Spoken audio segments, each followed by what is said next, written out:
Assalamualaikum warahmatullahi wabarakatuh. Saya Putri Rodia Uliani dengan NIM C1CN018-015 akan mempresentasikan hasil presentasi saya.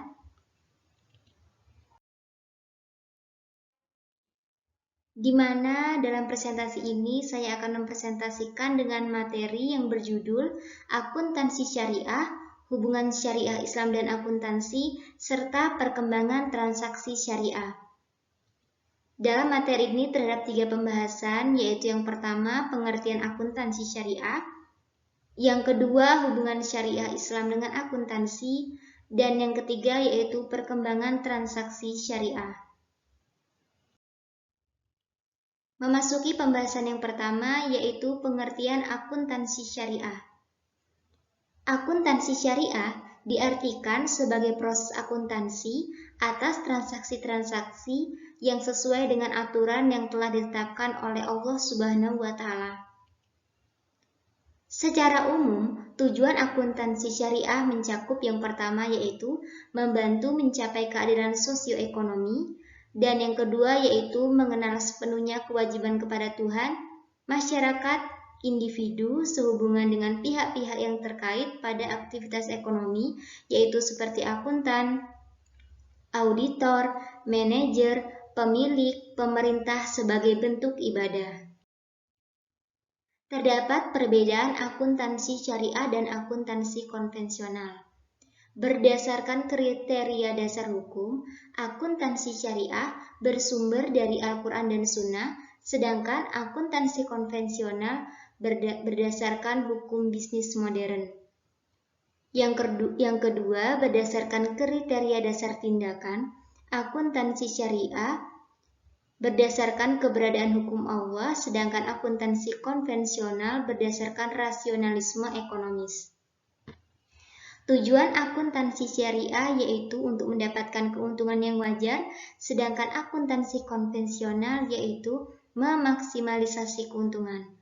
Akuntansi syariah berorientasi terhadap kemasyarakatan, sedangkan akuntansi konvensional berorientasi terhadap individual atau kepada pemilik.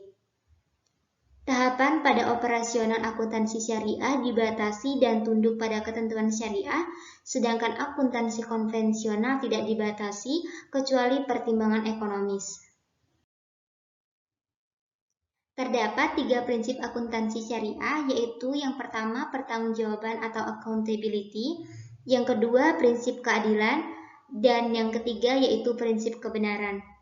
Prinsip pertanggungjawaban selalu berkaitan dengan konsep amanah, di mana implikasinya dalam praktik bisnis, seseorang akuntan atau individu yang berkaitan dengan praktik bisnis harus bertanggung jawab terhadap amanah dan perbuatan yang telah dilakukan.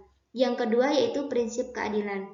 Pada konteks akuntansi, menegaskan kata adil dalam ayat 282 surat Al-Baqarah, di mana suatu organisasi atau perusahaan harus mencatat dengan benar terhadap transaksi yang ada. Misalnya, bila nilai transaksi adalah 100 juta, maka akuntan harus mencatat dengan jumlah yang sama dan sesuai dengan nominal transaksi. Yang ketiga itu prinsip kebenaran, di mana prinsip ini tidak bisa dilepaskan dengan prinsip keadilan. Sebagai contoh, dalam akuntansi kita selalu dihadapkan pada masalah pengukuran laporan. Aktivitas ini dapat dilakukan dengan baik apabila dilandaskan pada nilai kebenaran.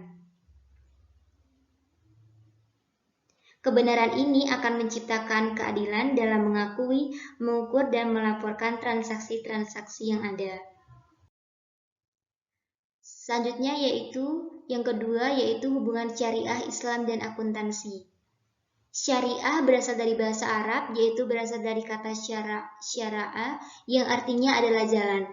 Dengan demikian, yang dimaksud dengan syariah Islam merupakan jalan yang ada dalam agama Islam atau suatu peraturan-peraturan yang ada dalam Islam. Syariah merupakan sebuah sistem norma ilahi yang mengatur hubungan atau interaksi antara manusia dengan Sang Khalik atau Tuhannya. hubungan sesama manusia, serta hubungan manusia dengan alam semesta yang merupakan keseluruhan ciptaan Allah. Sehingga syariah juga mengatur hubungan muamalah atau sosial ekonomi yang mana di dalamnya ada aktivitas kegiatan antar sesama manusia, sehingga untuk menghindari adanya kesalahan atau kelupaan dalam kegiatan ekonomi perlu adanya pencatatan atau akuntansi. Memasuki pembahasan yang ketiga yaitu perkembangan transaksi syariah. Perkembangan transaksi syariah diawali dengan Montgomery Local Saving Bank di Mesir pada tahun 1963, yang kemudian diambil alih dan direstrukturisasi oleh pemerintahan Mesir menjadi Nasser Social Bank pada tahun 1972. Perkembangan tentang perbankan syariah terus berlanjut, tidak hanya di Timur Tengah, tetapi juga di negara-negara Eropa seperti Luxembourg, Swiss, dan Denmark. Pendirian Bank Muamalat Indonesia merupakan landasan awal diterapkannya ajaran Islam menjadi pedoman bermuamalah pada tahun 1991. Melalui Undang-Undang Nomor 23 Tahun 1999 hingga disahkannya Undang-Undang Nomor 21 Tahun 2008 tentang perbankan syariah, perkembangan perbankan syariah meningkat tajam. Pertambahan jumlah bank syariah meningkat pada tahun 2009 dengan dikeluarkannya izin bank baru yaitu Bank Bukopin Syariah, Bank Panin Syariah, dan BRI Syariah. Pada tahun 2010, pertambahan jumlah bank syariah meningkat yaitu dengan adanya BNI Syariah, BCA Syariah, BJB Syariah, Bank Victoria Syariah, dan MyBank Syariah. Sektor syariah yang sedang berkembang adalah transaksi investasi syariah dan sektor keuangan non-bank. Transaksi ini terus mengalami peningkatan diantaranya yaitu obligasi syariah atau suku, pasar modal syariah, perusahaan pembiayaan syariah, lembaga keuangan mikro syariah, dana pensiun syariah, pendanaan proyek syariah, dan real estate syariah. Sesuai dengan amanat Undang-Undang Nomor 21 Tahun 2011 tentang Otoritas Jasa Keuangan, yaitu lembaga independen dan bebas dari campur tangan pihak lain yang mempunyai fungsi, tugas, dan wewenang untuk pengaturan, pengawasan, pemeriksaan, serta penyidikan sektor jasa keuangan yang mencakup sektor perbankan, pasar modal, perasuransian, dana pensiun, lembaga pembiayaan, dan lembaga jasa keuangan lainnya di Indonesia. Dengan adanya lembaga independen otoritas jasa keuangan, diharapkan industri jasa keuangan di Indonesia, khususnya jasa keuangan syariah, akan semakin maju dan menjadi barometer transaksi syariah di Asia dan dunia. Sekian presentasi dari saya. Terima kasih atas perhatian teman-teman.